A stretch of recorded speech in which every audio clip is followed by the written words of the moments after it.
So, dear students, today it is time to start this amazing chapter, a chapter of great importance that is called light.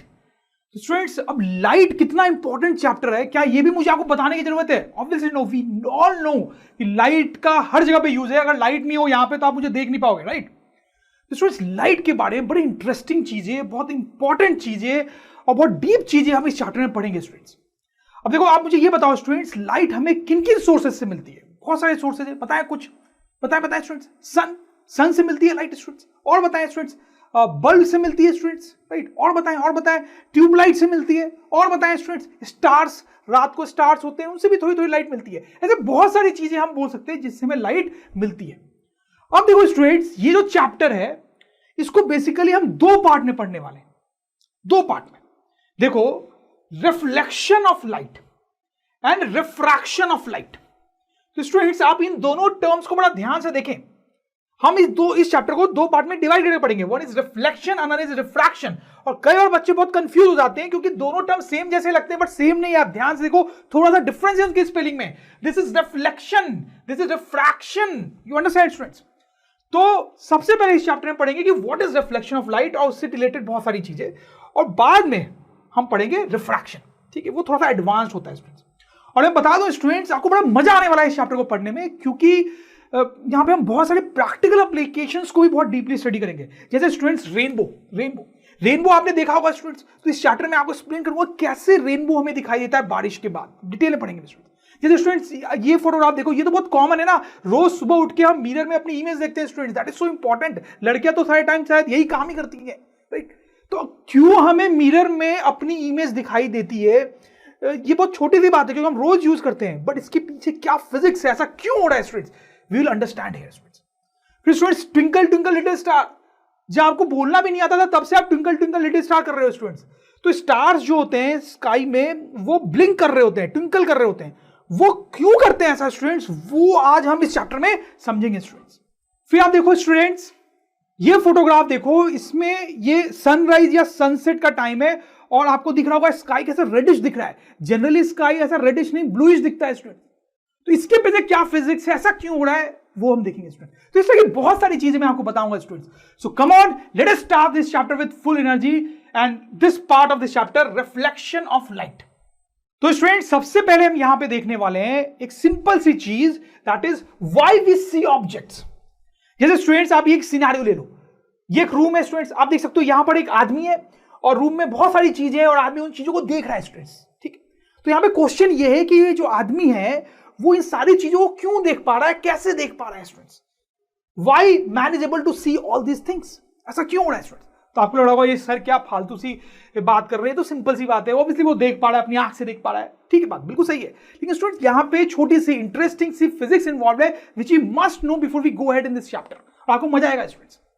तो देखो, आदमी अपनी आंखों से तो सारी चीज देख पा रहा है, वो ठीक है, लेकिन मैं रूम की लाइट ऑफ कर दूं तो क्या होगा? आदमी नहीं देख पाएगा कुछ भी. तो इसका मतलब ये स्टूडेंट्स की कुछ भी देखने के लिए लाइट होना बहुत जरूरी है. अगर लाइट नहीं है तो हम कुछ भी नहीं देख सकते हैं. तो let me right this down. Light is necessary for seeing objects, right students? अब देखो यहां पे एग्जैक्टली क्या हो रहा होता है. जैसे आप देखो, ये एक लैंप है स्टूडेंट्स, ठीक है?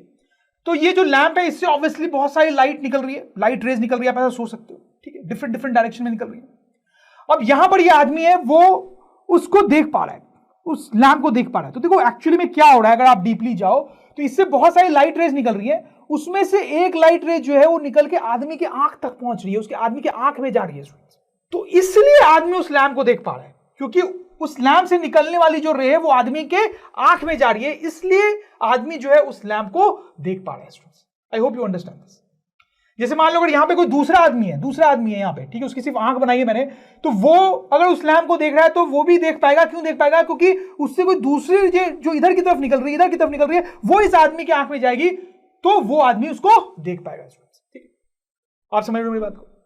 अच्छा, अब देखो इसको हटाते हैं. अब ये जो आदमी है उसकी अगर हम बात करें तो आप देखो, वो इस जो टेबल है उसको भी देख पा रहा है स्टूडेंट्स. तो वो टेबल को क्यों देख पा रहा है ये आदमी? क्या इस टेबल से भी रेज निकल रही है उसी तरीके से जैसे इस लैंप से निकल रही थी? No students, no. लैंप तो एक सोर्स ऑफ लाइट है, हमें पता है. उसको स्विच ऑन करते हैं तो उससे लाइट रेज निकलती है, तो उससे एक लाइट रे निकल के आदमी के आगे पहुंच गई, तो आदमी ने उसको देख लिया. बट टेबल तो ऐसा कुछ है नहीं, उससे तो लाइट निकलती नहीं है सच, तो उससे लाइट नहीं निकल रही है. तो फिर आदमी इस टेबल को कैसे देख पा रहा है?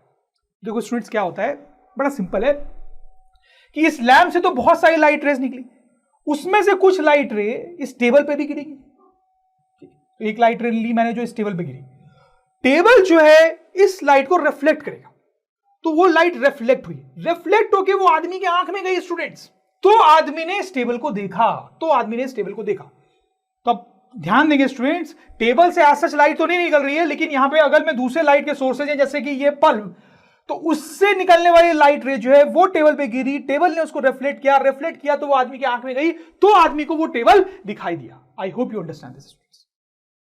तो ध्यान दें आप स्टूडेंट्स, आदमी को कोई भी चीज तब दिखाई देती है जब उससे कोई लाइट रे आदमी तक पहुंचती है। तो लैंप भी उसको इसलिए दिखाई दिया, टेबल भी उसको उसी लिए दिखाई दिया क्योंकि उस ऑब्जेक्ट से आदमी तक रे पहुंच रही है। बट आपको एक डिफरेंस क्लियरली समझ में आ रहा होगा स्टूडेंट्स कि यहां पर ये जो ऑब्जेक्ट को आदमी ने जब देखा, तो इससे जो लाइट रे आदमी के पास आई वो इस ऑब्जेक्ट की खुद की लाइट रे थी जो इसने इमिट की।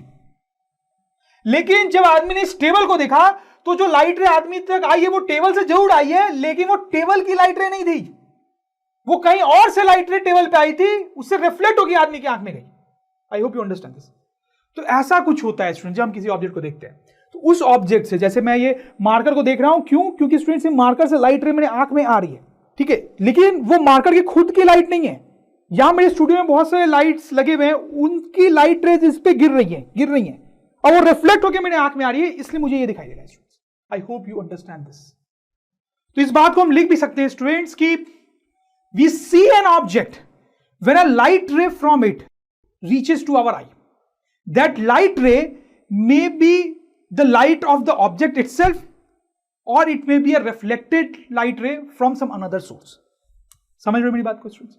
अब देखो यहां पे स्टूडेंट्स दो बड़े इंपॉर्टेंट टर्म्स मैं आपको बताने वाला हूं। Let me remove all this. एक है स्टूडेंट्स ल्यूमिनस सोर्स और एक टर्म है नॉन ल्यूमिनस सोर्स।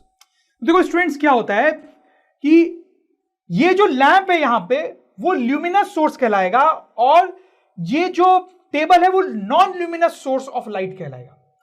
देखो वैसे ऑब्जेक्ट्स जो अपनी लाइट निकालते हैं, अपनी खुद की लाइट निकालते हैं, उनको बोला जाता है ल्यूमिनस सोर्स ऑफ लाइट, जैसे कि ये लैंप।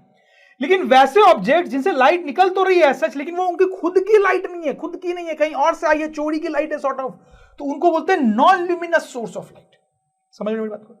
लेकिन यहां पे कई बार बच्चों को कंफ्यूजन हो जाता है कि इसको भी यानी सोर्स ऑफ लाइट बोल रहे हैं, मतलब ये non luminous source of light है, लेकिन सोर्स ऑफ लाइट तो बोला ना इसको। तो दैट्स ट्रू स्टूडेंट्स, फिजिक्स के अनुसार ये भी सोर्स ऑफ लाइट है और ये भी सोर्स ऑफ लाइट है। ये तो आप समझ ही रहे हैं कि ये तो सोर्स ऑफ लाइट है, लेकिन इसको भी सोर्स ऑफ लाइट बोलते हैं क्योंकि फंडामेंटली फाइनली इससे भी लाइट तो निकल ही रही है। लेकिन हाँ, क्योंकि इससे खुद की लाइट नहीं है तो नॉन ल्यूमिनस सोर्स बोल देते हैं, और जिससे खुद की होती है उसको ल्यूमिनस सोर्स बोल देते हैं। तो ये मार्कर जो मैं अभी देख रहा हूं, क्या ये सोर्स ऑफ लाइट है फिजिक्स के अकॉर्डिंग? बताएं बिल्कुल है, क्योंकि इससे लाइट मेरे आंख तक आ रही है। लेकिन ये कैसा सोर्स है? नॉन ल्यूमिनस, क्योंकि जो लाइट आ रही है वो खुद की नहीं है, किसी और की है, right? So there are two type of sources of light, जैसे मैंने आपको बताया ल्यूमिनस एंड नॉन ल्यूमिनस। इसको हम डिफाइन भी कर सकते हैं क्या, कि luminous sources of light are those which emit light of their own.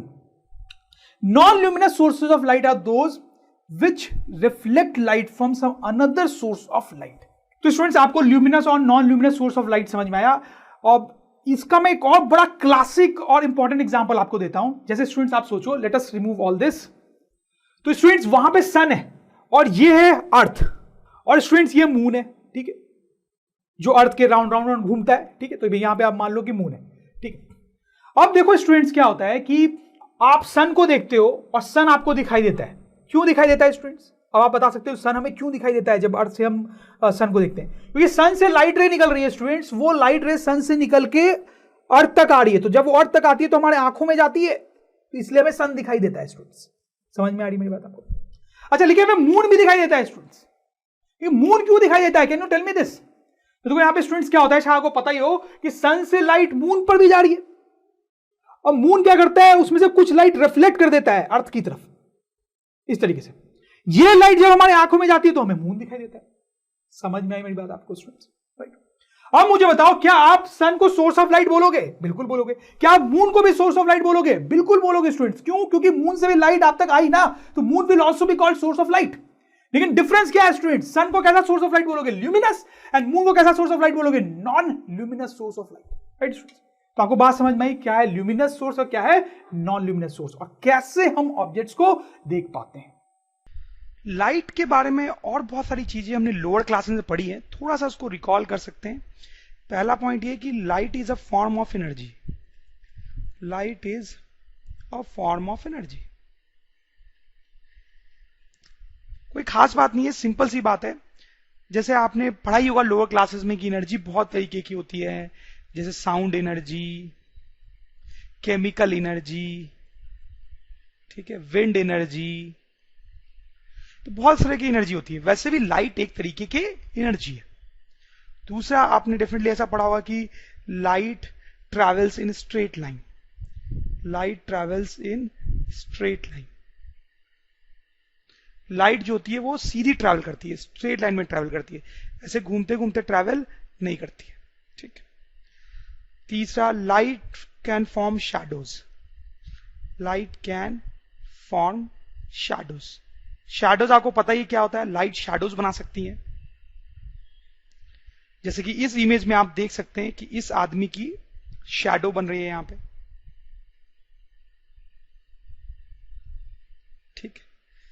इन सब चीजों के बारे में अगर आपको और डिटेल में देखना है तो आप लोअर क्लासेस का वीडियो देख सकते हैं, उन सब में हमने इसको बहुत एक्सप्लेन किया है। आपने पढ़ा भी होगा लोअर क्लासेस में, बट हो सकता है आपको उतना याद ना हो।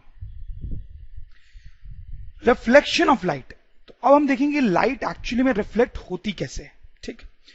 उसको समझाने के लिए मैं आपको एक छोटा सा एनिमेशन दिखाना चाहता हूं। ये एक दीवार है, आप देखें, और ये एक छोटी सी बॉल है जो दीवार से आके टकराएगी। तो टकराने पे क्या होता है वही हम देखना चाहते हैं। आपको पता ही होगा, ऐसे देखिए, बॉल टकराई और टकरा के बाउंस हो जाती है। फिर से देखें, बॉल टकराई और टकरा के रिफ्लेक्ट हो जाती है, बाउंस हो जाती है।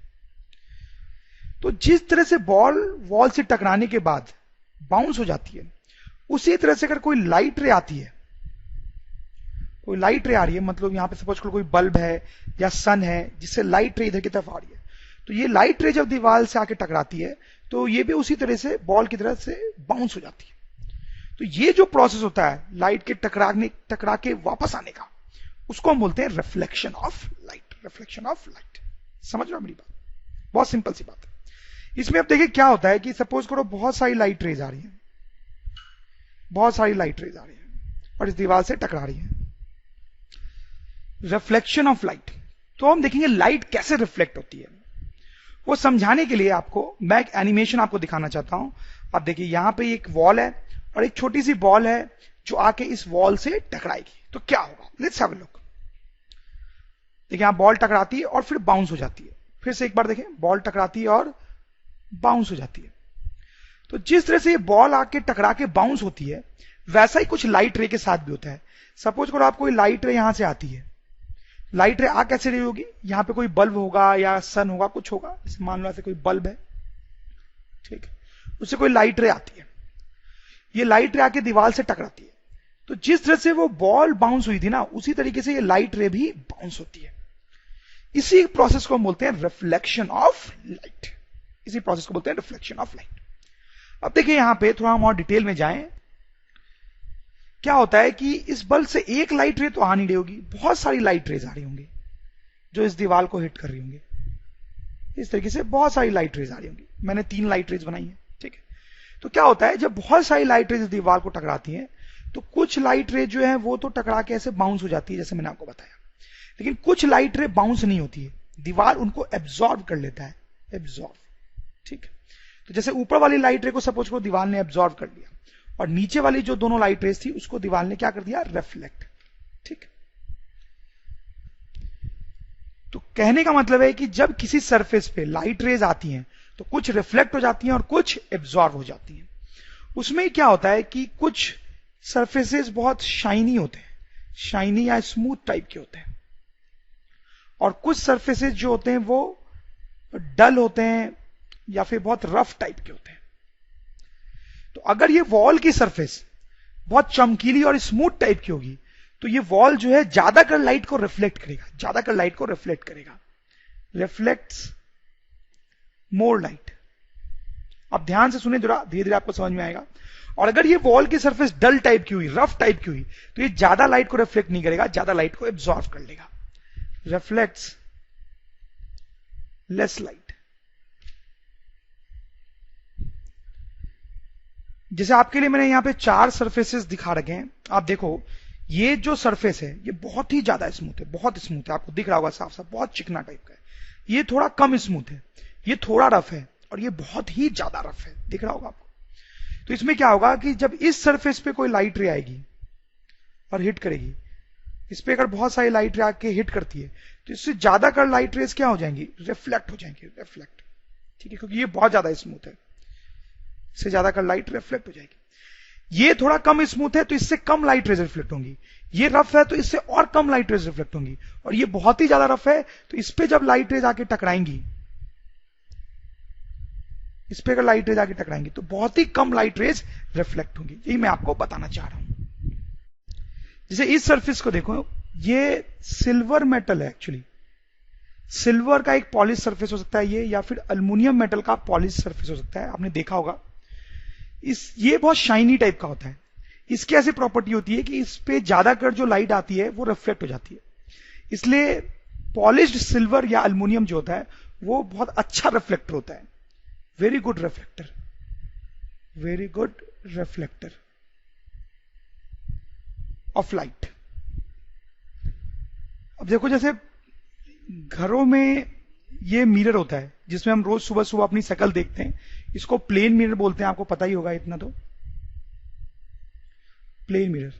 ये जो प्लेन मिरर होता है ये बहुत अच्छा रिफ्लेक्टर होता है, it's a very good reflector of light, very good reflector of light. इस पे जितनी भी लाइट आके गिरती हैं वो ज्यादातर जो लाइट रेज होती है वो रिफ्लेक्ट हो जाती है। तो इस प्लेन मिरर को बनाते कैसे वो थोड़ा मैं आपको बताना चाहता हूं। उसके लिए क्या करते हैं, हम एक ग्लास की प्लेट लेते हैं, एक पतली सी ग्लास की प्लेट बोल लेते हैं, जिसको हम बोलते हैं ग्लास स्लैब, ग्लास स्लैब, ठीक है। उसके ऊपर ये जो अल्युमिनियम या सिल्वर है उसकी एक पतली सी कोटिंग करते हैं, ठीक है, और फिर उस कोटिंग के ऊपर एक लाल पेंट लगा देते हैं, तो वो हमारा मिरर बन जाता है। जैसे आपने मिरर पीछे से कभी देखा हो तो आपने देखा होगा पीछे से लाल कलर का दिखता है।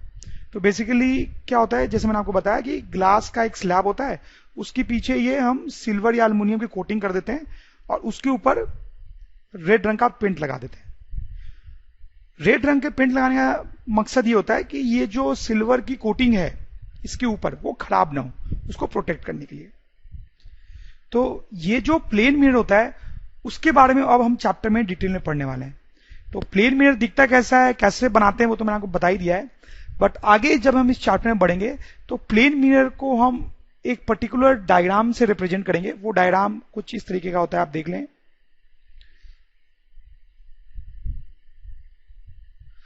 तो इस तरीके से प्लेन मिरर को हम रिप्रेजेंट किया करेंगे, एक सीधी लाइन और फिर यहां पे छोटी छोटी ऐसे लाइन बना देते हैं।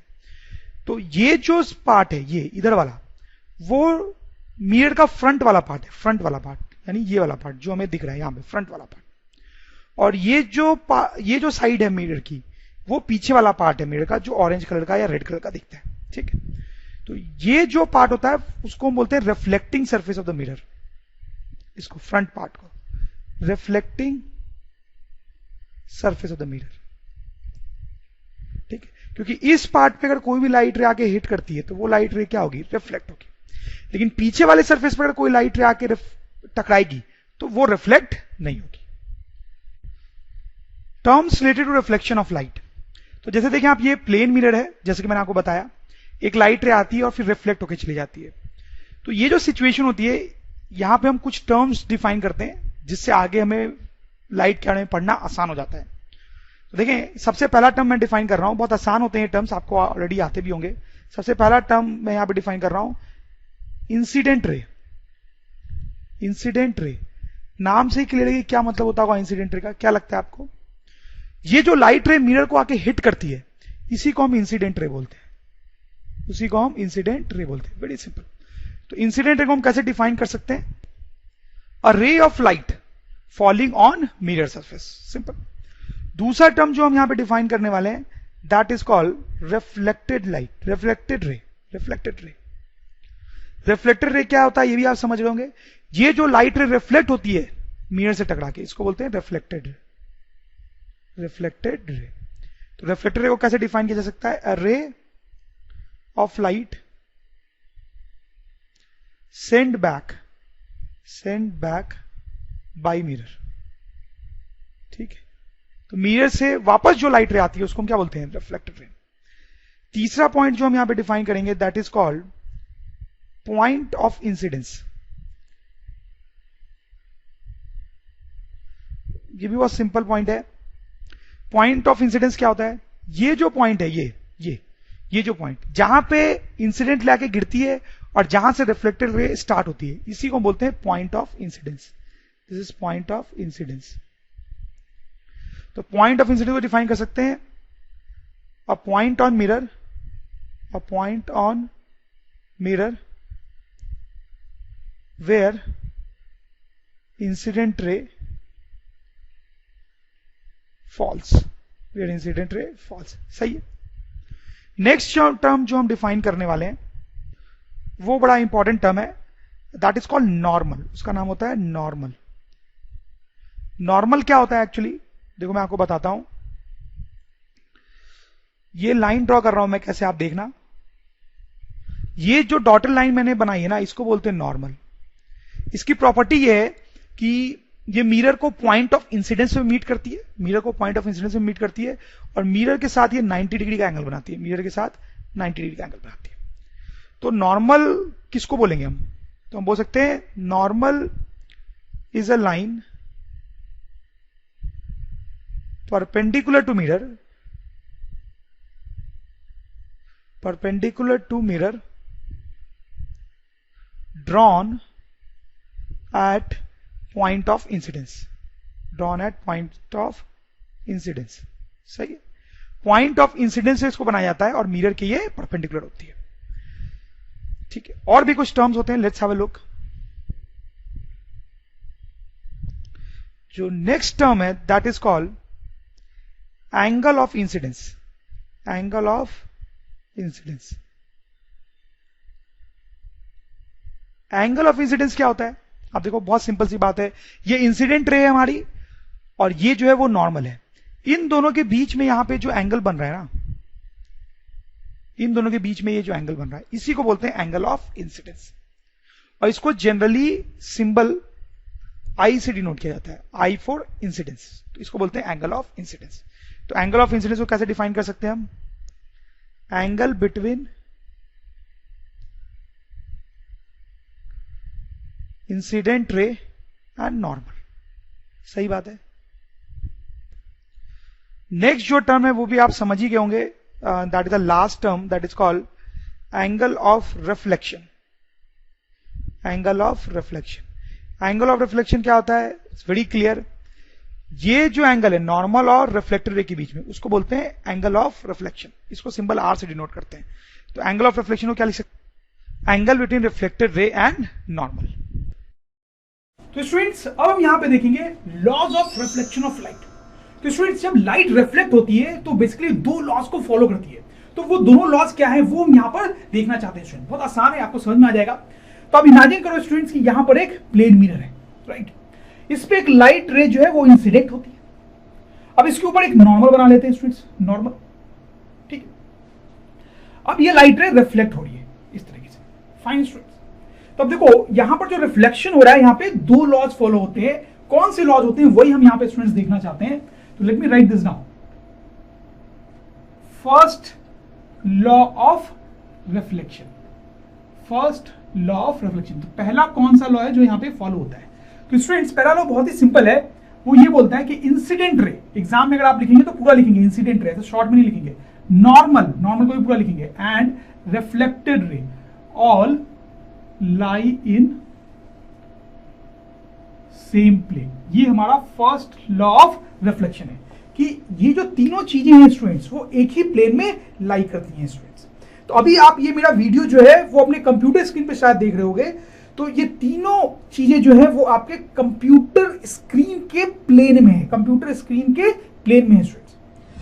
और अच्छे से समझाने के लिए मैं आपको देखो बताता हूं। आप इसको ऐसे सोचो कि इसको हम रोटेट करते हैं, रोटेट। हमने रोटेट किया तो आपको दिख रहा है कि ये तीनों एक ही प्लेन में लाई कर रहे हैं स्टूडेंट्स, ठीक है। अब यहां पे ऐसा नहीं हो सकता स्टूडेंट्स कि ये इंसिडेंट रे आई और ये जो रिफ्लेक्टेड रे है वो ऐसे बाहर निकल जाए, ऐसा पॉसिबल नहीं है। या फिर इधर की तरफ आ जाए रिफ्लेक्टेड रे, ऐसा पॉसिबल नहीं है, वो ऐसे ही आए, तीनों एक ही प्लेन में होंगे students. That is the first law of reflection. I hope students this is clear to you. अब स्टूडेंट्स हम देखेंगे सेकेंड लॉ। सेकेंड लॉ तो एक्चुअली बहुत ही सिंपल है और एक्चुअली वो ज्यादा काम का भी है स्टूडेंट्स। तो सेकेंड लॉ ऑफ रिफ्लेक्शन, तो सेकेंड लॉ ये बोलता है स्टूडेंट्स कि आप देखें कि ये जो एंगल है स्टूडेंट्स और ये जो एंगल है इसको क्या बोलते हैं, इसको बोलते हैं एंगल ऑफ इंसिडेंस। आई से नोट करते हैं, इसको बोलते हैं एंगल ऑफ रिफ्लेक्शन। तो सेकेंड लॉ ऑफ रिफ्लेक्शन ये बोलता है, सेकेंड लॉ ऑफ रिफ्लेक्शन ये बोलता है कि angle of incidence is actually equals to angle of reflection.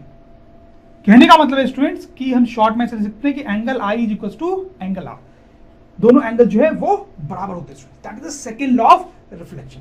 I hope you get this students. तो कहने का मतलब ये है कि अगर ये जो इंसिडेंट रे आई है वो अगर नॉर्मल के साथ मान लो 30 डिग्री बना रही है स्टूडेंट्स, तो ये जो रिफ्लेक्टेड रे जा रही है वो भी नॉर्मल के साथ कितना एंगल बनाएगी, 30 डिग्री ही बनाएगी students. I hope you get it. तो स्टूडेंट्स अगर ये जो इंसिडेंट रे है, ठीक है, अभी 30 डिग्री पे है तो हमारी रिफ्लेक्टेड रे भी 30 डिग्री पे है। लेकिन आप सपोज करो अगर आप इसको थोड़ा सा इधर टिल्ट करो, ठीक है, तो ये आपका 50 डिग्री हो गया एंगल यहाँ पे, ठीक है, 50 डिग्री हो गया। तो उस टाइम पे रिफ्लेक्टेड रे भी आपकी ऐसी होगी और वो भी 50 के एंगल पे ही जा रही होगी स्टूडेंट्स। अगर आप इसको थोड़ा और टिल्ट करते हो तो सपोज करो ये 60 हो गया आई अगर, तो रिफ्लेक्टेड रे भी आपकी टिल्ट हो जाएगी और वो भी 60 पे होगा। अगर आप इसको टिल्ट करके ऐसे कर देते हो 10 डिग्री पे स्टूडेंट्स, 10 डिग्री पे एंगल ऑफ इंसिडेंस अभी आपका 10 डिग्री है, तो रिफ्लेक्टेड रे भी 10 डिग्री पे ही होगी। आई hope you get this students. सही बात। यहां पे एक और इंटरेस्टिंग सा केस आप देख सकते हो स्टूडेंट्स, जैसे वन सेकेंड एक प्लेन मिरर लेते हैं यहाँ पे स्टूडेंट्स, और सपोज करो एक इंसिडेंट रे यहाँ पे आई और ये जो इंसिडेंट रे है इसमें खास बात क्या है स्टूडेंट्स, अब देखो ये प्लेन मिरर पे 90 डिग्री बना रही है, प्लेन मिरर पे 90 डिग्री बना रही है। तो इंसिडेंट रे आई और ये प्लेन मिरर पे 90 डिग्री बना रही है स्टूडेंट्स, ठीक है। ये कैसे रिफ्लेक्ट होगी ये हमें सोचना है, बता सकते हैं आप स्टूडेंट्स ये कैसे रिफ्लेक्ट होगी? तो सबसे पहले तो आप मुझे बताओ कि यहां पर एंगल ऑफ इंसिडेंस कितना है हमारा, व्हाट डू यू थिंक? इस केस में एंगल ऑफ इंसिडेंस कितना है? तो उसके लिए आप पहले नॉर्मल के बारे में सोचो। तो यहाँ पे नॉर्मल बनाते हैं स्टूडेंट्स, नॉर्मल। तो देखो नॉर्मल जो होता है वो मिरर के परपेंडिकुलर होता है, तो आप मिरर के परपेंडिकुलर बनाओगे अगर तो वो तो इंसिडेंट रे के अलोंग ही हो जाएगा, सही है। तो ये इंपॉर्टेंट बात है यहाँ पे समझना कि नॉर्मल जो है वो इंसिडेंट रे के अलोंग ही होगा। आई होप यू अंडरस्टैंड। तो अब एंगल ऑफ इंसिडेंस कितना होना चाहिए यहाँ पे? एंगल ऑफ इंसिडेंस होता है इंसिडेंट रे और नॉर्मल के बीच का एंगल, इंसिडेंट रे और नॉर्मल के बीच का एंगल, वो यहाँ पे कितना होगा स्टूडेंट? 0। तो यहाँ पे बोलेंगे angle of incidence is 0 students, ठीक है, आप समझ रहे हो बात? तो अब अगर हम सेकंड लॉ ऑफ रिफ्लेक्शन लगाए तो एंगल ऑफ रिफ्लेक्शन जो है वो भी कितना होना चाहिए? 0, क्योंकि दोनों जो है वो तो बराबर होते हैं स्टूडेंट, ठीक है। तो अब बताओ आपकी रिफ्लेक्टेड राइट कैसे जाएगी, कैसे जाएगी रिफ्लेक्टेड राइट? तो स्टूडेंट आप शायद समझ रहे होंगे कि वो नॉर्मल के लॉन्ग ही चली जाएगी, नॉर्मल के लॉन्ग ही चली जाएगी, ताकि ये एंगल जो है वो भी 0 है। समझ में आ रही बात? तो ये थोड़ा इंटरेस्टिंग केस होता है, ये आपके दिमाग में होना चाहिए। और इसका कंक्लूजन ये है कि अगर कोई रे प्लेन मिरर को परपेंडिकुलरली आगे हिट करती है तो उसका क्या होगा स्टूडेंट्स? क्या होगा? वो बाउंस बैक कर जाएगी, उसी रास्ते पे ऊपर चली जाएगी, उसी रास्ते पे ऊपर चली जाएगी। This is interesting case. I hope you get this students. Let's do this simple question. ये एक मिरर है, आप देख सकते हैं, और एक लाइट रे मिरर को ऐसे हिट करती है और यहां पे एंगल बनाती है 40 डिग्री, ठीक है। क्वेश्चन है find angle of reflection. Angle of reflection क्या होता है हमें पता है, वो कितना होगा इस केस में, वो निकालना है। Also draw reflected ray, reflected रे को बनाना भी। यहां पे क्या करेंगे हम? देखो बहुत सिंपल है, जब भी इंसिडेंट रे आपको दिया हो और रिफ्लेक्टेड रे आपको बनानी हो तो सबसे पहले हमें नॉर्मल बनाना चाहिए, नॉर्मल। तो सबसे पहले मैं यहां पे नॉर्मल बनाऊंगा। तो नॉर्मल कैसे बनाऊंगा मैंने आपको बताया था, ये नॉर्मल होगा, ठीक है। जहां पे पॉइंट ऑफ इंसिडेंट है वहां पे नॉर्मल बनता है और मिरर के परपेंडिकुलर, ठीक। अब आप देखें ये जो एंगल है ये कहलाएगा एंगल ऑफ इंसिडेंस और इसकी वैल्यू कितनी होगी? क्लियरली आप देख सकते हैं कि angle of incidence I plus 40, इन दोनों का सम इज इक्वल टू 90। तो इसका मतलब है कि एंगल ऑफ इंसिडेंस जो हो जाएगा that will be 90 degree minus 40 degree, so that is 50 degree. तो यहां पे एंगल ऑफ इंसिडेंस हमारा 50 डिग्री हो गया। ठीक, अब ये जो लाइट रे है वो रिफ्लेक्ट कैसे होगी? हमें पता है कि वो कुछ इस तरीके से रिफ्लेक्ट होगी, और ये जो एंगल यहां पे बनेगा यही कहलाएगा angle of refraction, sorry angle of reflection. और ये एंगल ऑफ रिफ्लेक्शन कितना होगा? तो हमें पता है by first law of reflection या फिर by second law of reflection, जो हमने सेकेंड लॉ पढ़ा है, उससे हमें पता है कि एंगल ऑफ रिफ्लेक्शन जो होता है वो एंगल ऑफ इंसिडेंस के बराबर होता है। इसका मतलब कि एंगल ऑफ रिफ्लेक्शन जो होगा वो 50 डिग्री होगा। सही है, वेरी सिंपल। तो ये हमारा सॉल्यूशन हो गया। एक और क्वेश्चन करते हैं। अगर लाइट रे ऐसे आती है तो रिफ्लेक्ट होकर कैसे जाती है हमें पता है, बट थोड़ी सी इंटरेस्टिंग सी सिचुएशन देखते हैं। सपोज करो लाइट रे जो ऐसे आती है इस तरीके से, ठीक है, ये हमारी इंसिडेंट रे जो कि एक्चुअली मिरर के परपेंडिकुलर है। तो ये मिरर से टकराएगी और फिर रिफ्लेक्ट होगी। तो कैसे रिफ्लेक्ट होगी ये यही बताना है। तो क्वेश्चन है what happens if a light ray is incident on plane mirror perpendicularly. ये लाइट रे परपेंडिकुलर डायरेक्शन पे मिरर को हिट कर रही है, तो इसका क्या होगा, ये कैसे रिफ्लेक्ट होगी, कैसे सोचेंगे? देखो, जैसा मैंने आपको बताया, सबसे पहले हमें नॉर्मल बनाना चाहिए। तो नॉर्मल कैसे बनाते हैं? ये हमारा पॉइंट ऑफ इंसिडेंस है, ठीक है। तो यहां पे हम एक परपेंडिकुलर ड्रॉ करेंगे मिरर के, तो ये हमारा परपेंडिकुलर होगा, ठीक है। ये तो ये हमारा नॉर्मल होगा, समझ रहे हैं आप? तो इसमें ध्यान देने वाली बात ये कि जो इंसिडेंट रे है वो नॉर्मल के अलोंग ही आया है, वो नॉर्मल के अलोंग ही आया है, ठीक है। तो यहां पे what do you think will be angle of incidence? Angle of incidence कितना बोलेंगे? एंगल ऑफ इंसिडेंस होता क्या है? इंसिडेंट रे और नॉर्मल के बीच का एंगल। तो यहां पे इन दोनों के बीच में कितना एंगल है, आपको क्या लगता है? ऑब्वियसली इन दोनों के बीच का एंगल 0 है, तो हम यहां पे बोलेंगे एंगल ऑफ इंसिडेंस इज 0, ठीक है। तो आपको क्या लगता है एंगल ऑफ रिफ्लेक्शन कितना होगा? तो क्योंकि एंगल ऑफ रिफ्लेक्शन जो होता है वो एंगल ऑफ इंसिडेंस के बराबर होता है, यानी कि एंगल ऑफ रिफ्लेक्शन जो होगा वो भी 0 होगा, ठीक है। तो यानी कि ये जो लाइट रे है वो ऐसे रिफ्लेक्ट होगी ताकि एंगल ऑफ रिफ्लेक्शन जो है वो 0 हो। इसका मतलब वो कैसे रिफ्लेक्ट होगी? इसका मतलब बहुत सिंपल है कि वो इसी पाथ के लॉन्ग वापस चली जाएगी। वो लाइट रे ऐसे आएगी नॉर्मल के लॉन्ग और फिर उसी पाथ पे वापस चली जाएगी। तो यही हमारा रिफ्लेक्टेड रे भी कहलाएगा, ठीक है। तो आप देख सकते हो रिफ्लेक्टेड रे और नॉर्मल के बीच में एंगल कितना बन रहा है? 0। तो ये जो सिचुएशन होती है बड़ी इंटरेस्टिंग सिचुएशन होती है। अगर लाइट रे मिरर के परपेंडिकुलर आती है तो वो अपने ही पाथ पे वापस चली जाती है। इफ लाइट रे हिट्स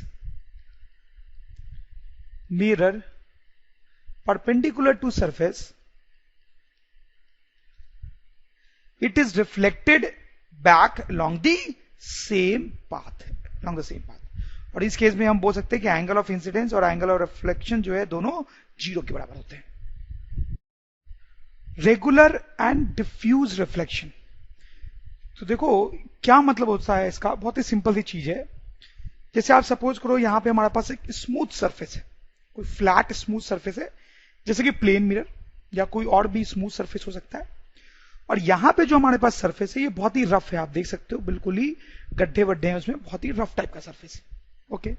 आप सोचो कि दोनों केस में पैरेलल लाइट रेज आ रही हैं और इस सरफेस पे टकरा रही है दोनों केस में, ठीक है। जैसा कि हमने पढ़ा लाइट रेज का रिफ्लेक्शन होगा, रिफ्लेक्शन होगा। क्या लगता है आपको इन दोनों केसेस में जब रिफ्लेक्शन होगा तो उसमें क्या डिफरेंस होगा?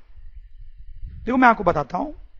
इस केस में जो रिफ्लेक्शन होगा वो कुछ इस तरीके से होगा, ये रिफ्लेक्टेड लाइट होंगी, और इस केस में रिफ्लेक्टेड रेज कुछ इस तरीके की होंगी। देखो ये जो है वो फ्लैट और स्मूथ सरफेस है, तो इसमें सारी लाइट रे जो आएंगी वो एक सिस्टमैटिक वे में रिफ्लेक्ट होंगी। लाइट रेज आई थी तो पैरेलल थी, और जब रिफ्लेक्ट होंगी तो भी पैरेलल रहेंगी। लेकिन इस केस में जब लाइट रेज आई थी तो पैरेलल थी, लेकिन अब वो रिफ्लेक्ट होके अलग अलग डायरेक्शन में चल जाएंगी, क्योंकि यहां पे ये जो सरफेस है वो कैसा है, रफ। तो ये जो रिफ्लेक्शन है यहां पे, that is called regular reflection. ये रेगुलर रिफ्लेक्शन है, रेगुलर आप नाम से ही समझ सकते हैं। और ये जो रिफ्लेक्शन है ये हमारा डिफ्यूज रिफ्लेक्शन है। This is diffuse reflection. Diffuse reflection को कई बार इरेगुलर रिफ्लेक्शन भी बोलते हैं। इरेगुलर रिफ्लेक्शन, कई बार इसको स्कैटरिंग भी बोलते हैं। स्कैटरिंग बोलने का क्या मतलब है? स्कैटरिंग का मतलब होता है छितरा जाना। तो यहां पे आप देख सकते हैं जो लाइट रेज आती है वो अलग अलग डायरेक्शन में स्कैटर हो गई है, ठीक, जबकि इस केस में ऐसा नहीं हुआ है।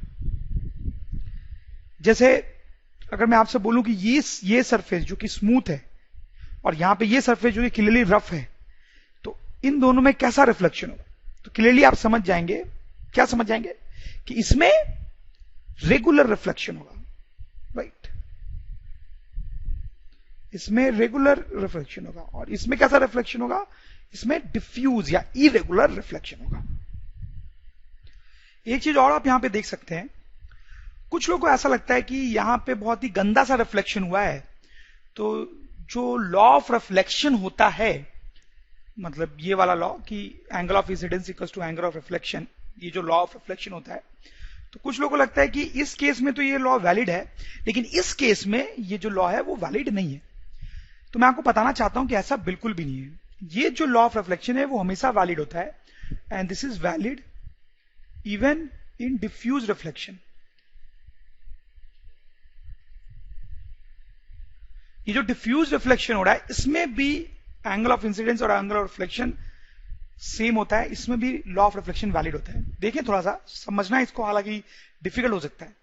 पहले इस केस पे आप ध्यान दें, इस पे आप देखें, ये जो रे आ रही है पहले वाली, उसके लिए ये सरफेस है, दूसरी वाली जो रे आ रही है उसके लिए भी वही सरफेस है, इंसिडेंट सरफेस। सब रे के लिए वही इंसिडेंट सरफेस है। तो पहले वाले के लिए अगर मैं नॉर्मल बनाऊंगा तो ये नॉर्मल बनेगा, दूसरे वाले के लिए नॉर्मल उसके पैरेलल इस तरह से बनेगा, तीसरे वाले के लिए नॉर्मल उससे पैरेलल कुछ इस तरीके से, ये चौथे वाले के लिए, पांचवे वाले के लिए। तो सबके लिए आप देख सकते हैं नॉर्मल कैसे बना है, ठीक है। सारे नॉर्मल्स एक दूसरे के पैरेलल होंगे, और क्योंकि ये सारे इंसिडेंट रेज भी पैरेलल हैं, तो सबका ये जो एंगल ऑफ इंसिडेंस होगा वो भी सेम होगा। आप समझ होंगे, सबके लिए सेम एंगल ऑफ इंसिडेंस है, सेम आई, ठीक है। तो सब के लिए सेम आई है, तो अब सब जब रिफ्लेक्ट होंगे तो आप क्लियरली समझ सकते हैं कि सबके लिए एंगल ऑफ रिफ्लेक्शन जो है वो भी सेम होगा, सेम एंगल ऑफ रिफ्लेक्शन। तो सब एक सिस्टमैटिक वे में रेगुलर फैशन में इस तरह से रिफ्लेक्ट होंगे, ठीक है। इस केस में लेकिन आप देखें, थोड़ा ध्यान दें, ये जो पहली रे है उसके लिए अगर हम नॉर्मल बनाएंगे तो ये होगा, ठीक है। ये एंगल ऑफ इंसिडेंस हुआ और ये एंगल ऑफ रिफ्लेक्शन होगा और ये रिफ्लेक्ट हो गई, ठीक है। जैसे ये लास्ट वाला रे देखिए, अब यहां पे जो नॉर्मल होगा, इसका जो नॉर्मल होगा वो इसके पैरेलल नहीं होगा। इस यहां पे नॉर्मल कुछ इस तरीके से होगा, थोड़ा टेढ़ा हो जाएगा, क्योंकि सरफेस भी थोड़ा टेढ़ा है। तो ये एंगल ऑफ इंसिडेंस होगा, ये एंगल ऑफ रिफ्लेक्शन होगा। तो यहां पे आई अलग हो गया, आई अलग हो गया, ये आई अलग है और ये आई अलग है, ठीक है। तो आर भी अलग हो जाएगा और इस डायरेक्शन में चला गया। जैसे ये वाला आप रे देखें, इसके पहले वाला, इसमें तो ऐसा लग रहा है कि मैं सरफेस में नॉर्मल बनाऊं तो वो इंसिडेंट रे के लॉन्ग ही आ जाएगा, इंसिडेंट रे के लॉन्ग ही हो जाएगा। तो यहां पे तो एंगल ऑफ इंसिडेंस जो है वो जीरो हो गया, एंगल ऑफ इंसिडेंस जीरो हो गया, तो जो लाइट रे है वो तो बाउंस कर जाएगी इसी बात पे, तो इस तरह से लाइट चलेगी। तो आप देख सकते हैं इस केस में हर जगह पे जो एंगल ऑफ इंसिडेंस है वो अलग अलग है, डिफरेंट एंगल ऑफ इंसिडेंस। तो जो रेज है वो अलग अलग तरीके से रिफ्लेक्ट हो रही है। शायद आपको क्लियर हुआ हो, ये थोड़ा सा डिफिकल्ट है, आपको एक दो बार और देखना चाहिए इसको अच्छे से समझने के लिए। But the good thing is कि ज्यादा इंपॉर्टेंट पॉइंट नहीं है। फिजिक्स में जनरली ऐसा ही होता है कि जो चीजें थोड़ी कॉम्प्लिकेटेड से होती हैं वो उतनी इंपॉर्टेंट नहीं होती है, एंड बिलीव में ऐसा होता ही है। यहां पे भी ये पॉइंट उतना इंपॉर्टेंट नहीं है।